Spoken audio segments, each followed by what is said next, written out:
Hey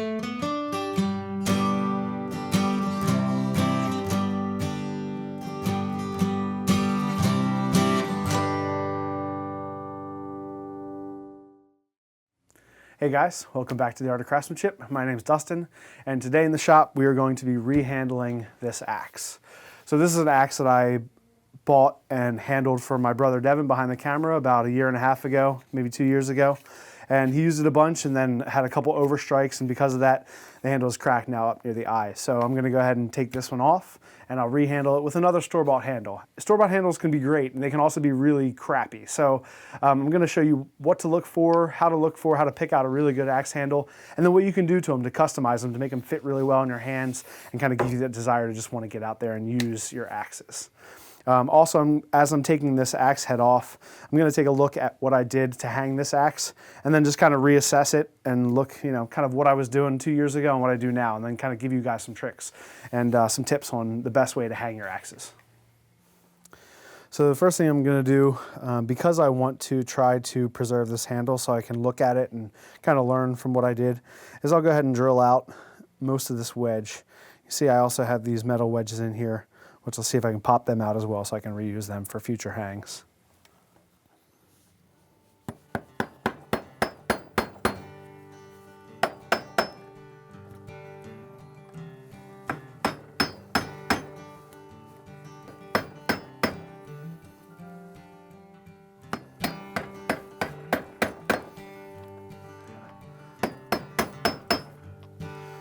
So I'll do this, I'll drill out around it somewhat.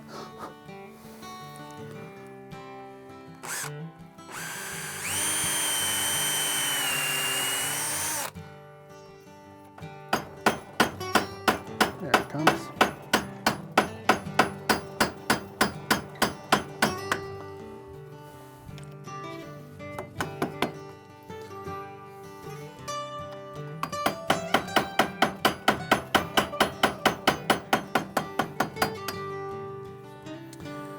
All right, that's a good sized step wedge. You can tell that was well in there. It was holding really well, so they definitely do their job.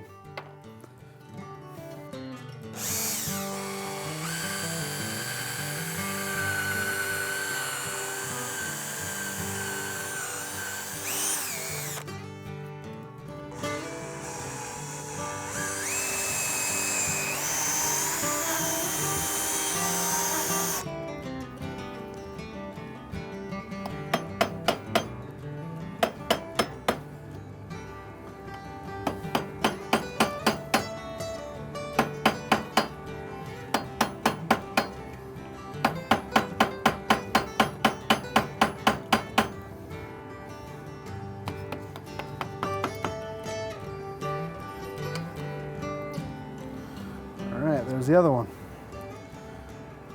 Got a whole bunch of carnage there now.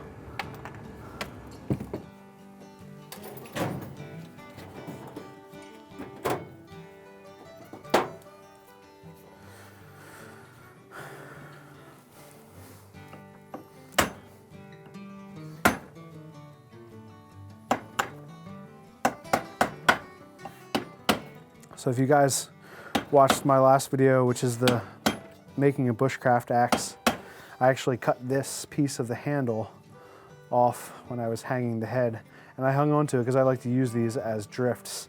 So they're already shaped, like the eye. Obviously this one's smaller, but it works pretty well for actually getting in there and driving the axe handle back down through the eye.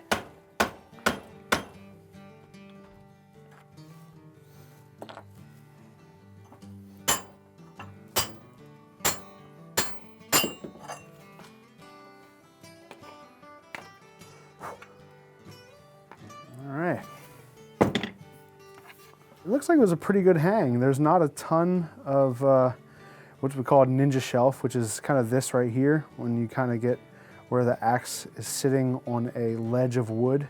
So it's not wedged as tight as it could be. So just a little bit there, but mostly it's a pretty good fit. Maybe it could have lasted a couple more years if my brother didn't overstrike it too many times.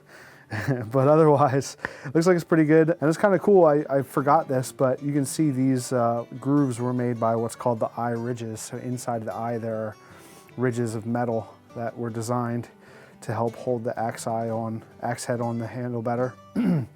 And yeah, those are typically in Kelly True Temper heads. So this is most likely a Kelly Wood Slasher Michigan pattern axe. So I have 3 handles here. These are all ones that I've purchased from hardware stores, and they all have really great qualities of good axe handles. So what you want to look for are 3 main things. You want to look for grain that's parallel, so you look at the end of the handle and you can look at the bottom, make sure you have grain that's running parallel to the side of the axe and also parallel to the way your axe head is going to hang. That's your strongest grain structure. The second thing you want to look for is grain runout. And so grain runout is when you have grain that is going straight, but then it comes off and you lose it, and you can see that in rings on the side of your handle. So this one also has grain that runs all the way down from the end of the handle all the way to the head. And so it's nice, not a lot of grain runout. And the third thing I look for is a really straight handle, because you can have really great grain, no runout, and you look down the handle and you've got a warp in it. So that's another thing to deal with. So you want to look for a straight handle with no warping, look for parallel grain to your axe head, and then also look for no grain run out in the sides, or as little amount of grain run out as possible. The other thing I'll look for is just to make sure I check at the top of the eye that the kerf is cut as straight as possible. So, you know, it's right down the middle on this one, so that's really nice. And then there's a kind of a debate that goes back and forth about heartwood as opposed to sapwood and what's good and what's not. And all the axes that I've handled, I've used handles with just sapwood, just heartwood, and a combination of both, and they all work perfectly fine. I haven't really found anything to be less quality when it comes to sapwood and heartwood. You can make that decision on your own, but that usually doesn't make or break a good handle for me. So this one, it looks really good. So we're gonna go ahead and use this one and move on. When you buy a store-bought axe handle, it's gonna have a coating of varnish on it the majority of the time when you get them from big box hardware stores. And manufacturers of axe handles put a coating of varnish on it because they want to keep them clean throughout the manufacturing and the shipping process. So between the warehouses that they're made and the hardware stores, everyone's handling them, putting them in and out of bins, looking at them, which is what you want to do when you're looking at an axe handle. But that's why they're varnished, just to keep them clean throughout that process. You don't get kind of dirty handprints all over your wood handles. So I'm gonna go ahead, first thing I'm gonna do is scrape off all that varnish with a cabinet scraper.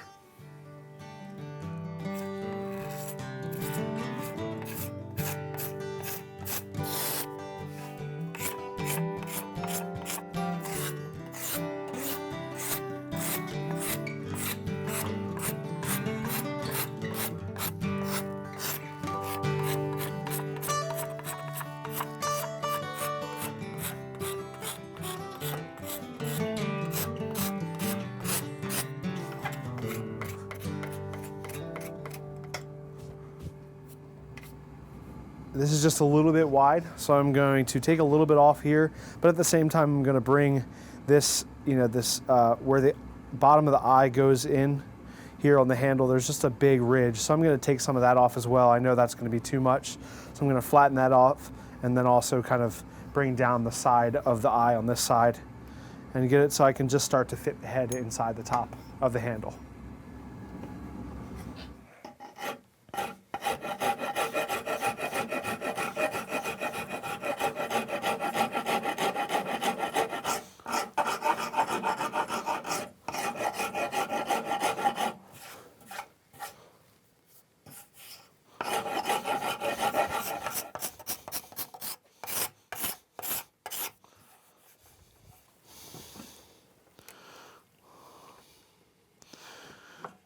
It's still a little bit wide in the front. Take a little bit more of that down.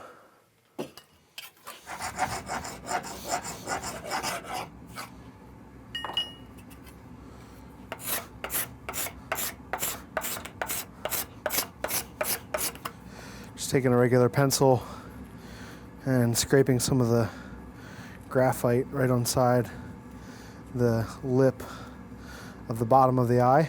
So when we test it on the handle, you can see what's touching.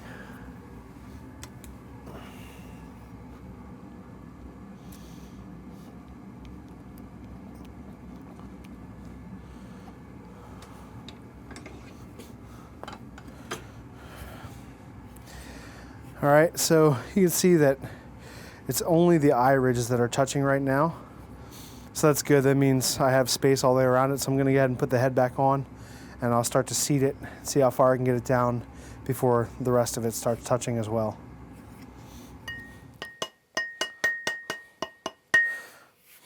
So once I got the head on just a little bit, tap it on, then you wanna flip your axe upside down and hit from the bottom of the handle. When you buy a handle like this from the store, it's gonna have a flat spot cut on it. Don't do any customization on this part of the handle until you have seated your head perfectly and your head's wedged on. Then we'll come back and we'll cut this off and we'll make it look nice and it'll fit really well. But you want this flat spot to be able to use it to actually hang your head.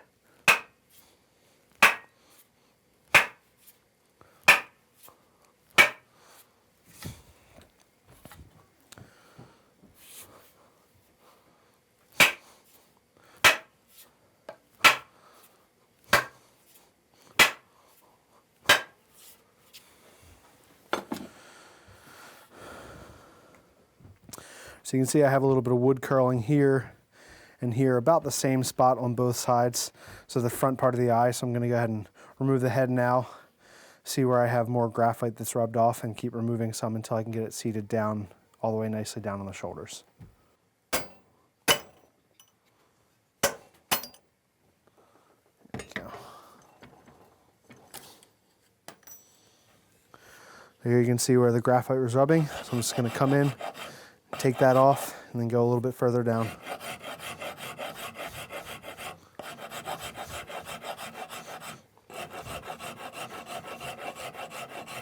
When you're hanging an axe that has these eye ridges, don't worry about trying to like dig out lines for them. You want them to be sitting in the wood. That holds it nice and tight. So just worry about tapering your axe eye so that way the head fits evenly all the way around.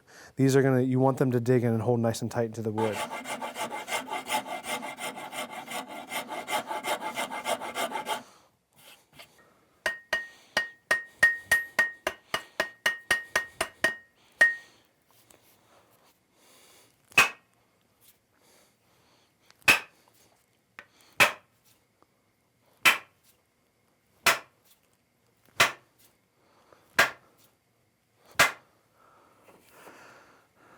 That's starting to sit really well.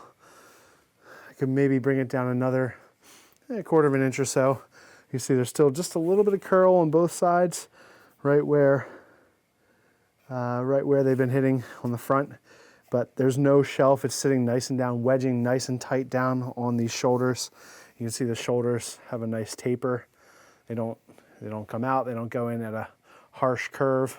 They taper nice and even, so it's wedging down on. Same thing with the back here. It's a nice even taper into it. So you always want to get these nice and even. You get a nice tight wedge fit.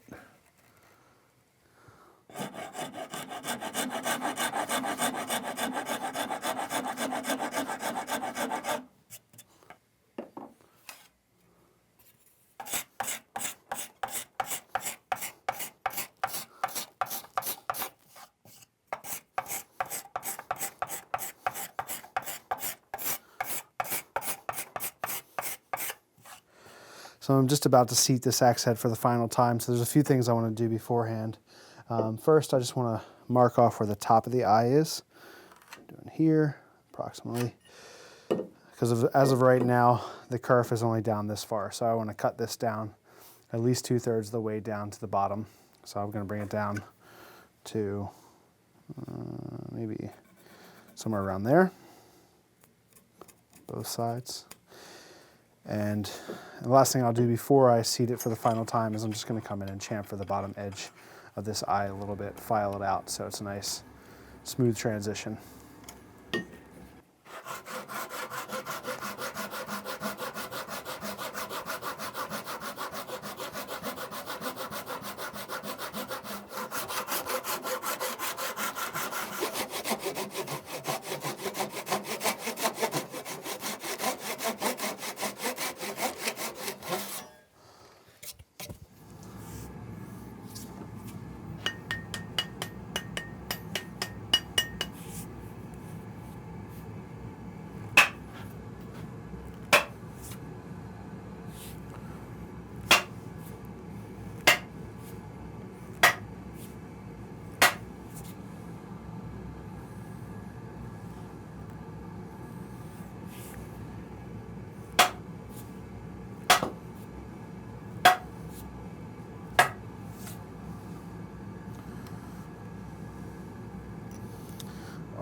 that is nice. All right, one more. All right.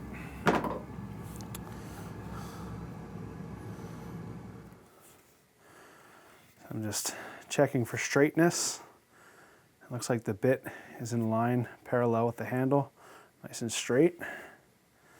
You can just see there's a really nice taper into the eye of the axe.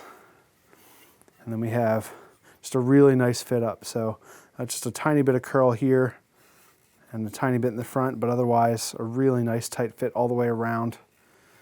The back of the eye here was chamfered here, so even though it looks like a gap, it's actually fitting really tight inside there. And I do have the slightest bit of a gap in the front still, but everything else is just fitting so nice and tight that I'm not going to worry about that. It's not going to make any difference in the performance of the head. It is hung just a smidge closed, which I was trying to do, so that means the bit is tilted down just a little bit, but it just seated really nice on here, and that just the ergonomics of the head will work really well. So I'm really happy with that hang. So we're ready to move on to the next step.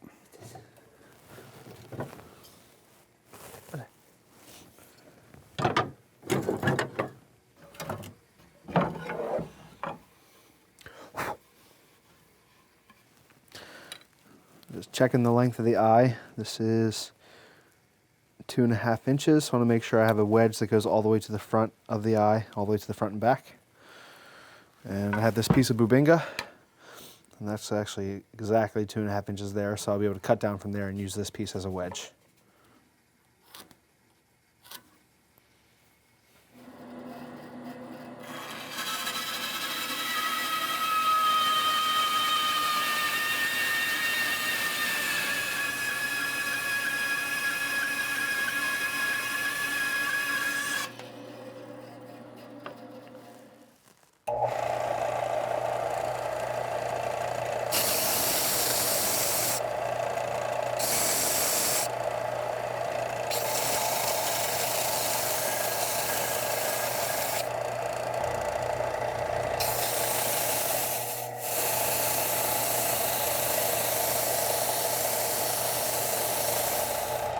So I got this wedge pretty much finished where I like it.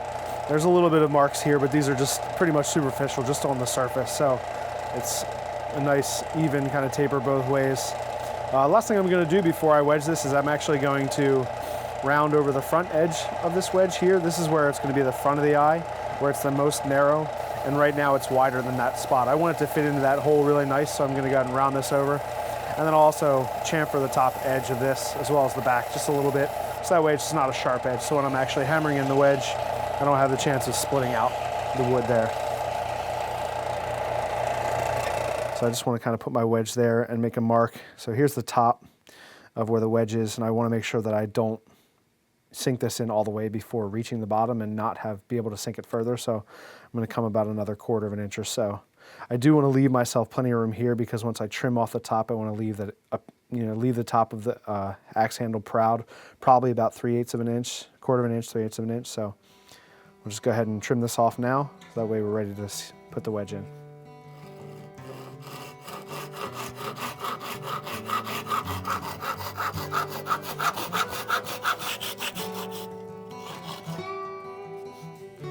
Sadie, watch out, watch out, watch out.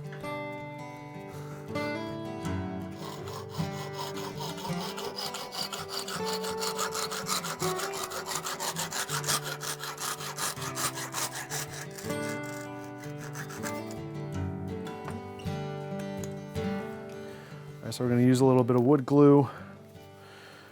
This helps to, I think it helps to lubricate it a little bit, slide in a little better, but then also just keep it in the eye once it's in there.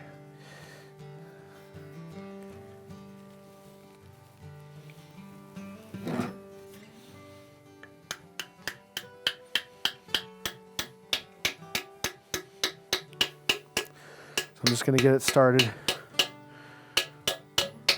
here.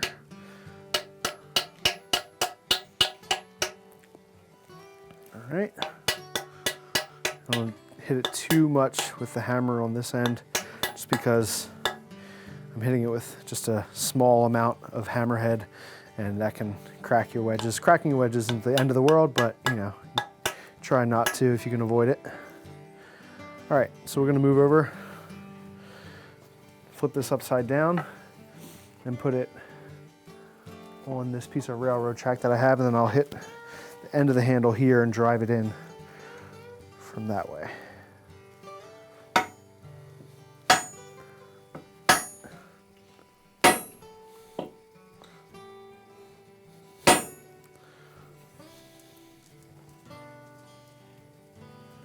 Well, we'll see. I don't know if I'll be able to move it back, but it's set in there pretty well now.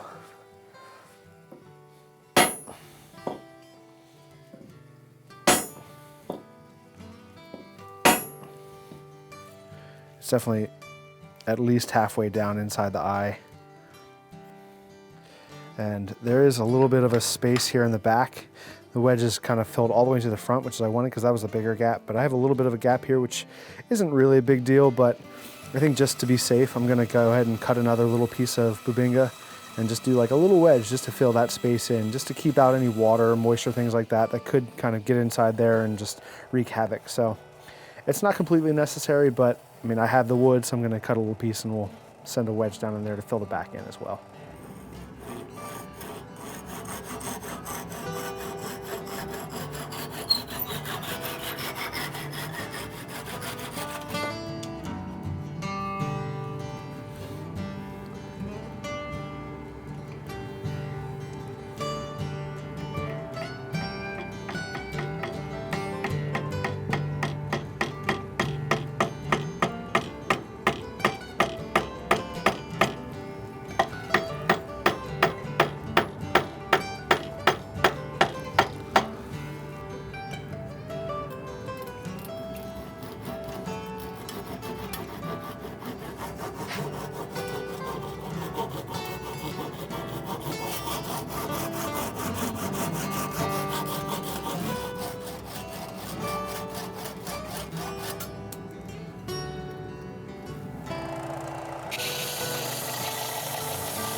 So now I'm gonna shape the end of the handle, and I want to make this as comfortable in the hand, but also look really nice. So I'm gonna remove a little bit of wood in here, so that way you have a little bit more of a dip that comes out to fit into your hand at the bottom. And then right about here or so, I'm gonna kind of do something like that. That should be plenty of wood here. I still want to keep, you know, a relatively flat spot on the back, but I'll curve this down. So I'll go ahead and trim this off on the bandsaw.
Candy cane in there.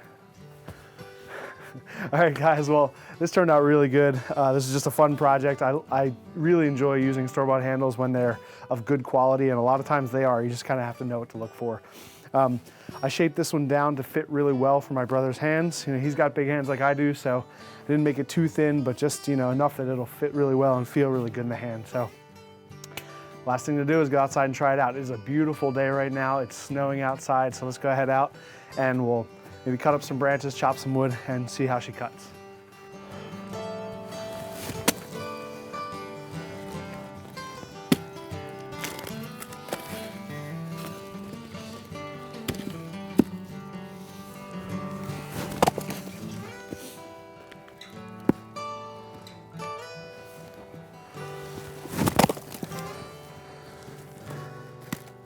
All right, guys, well, this handle turned out really well.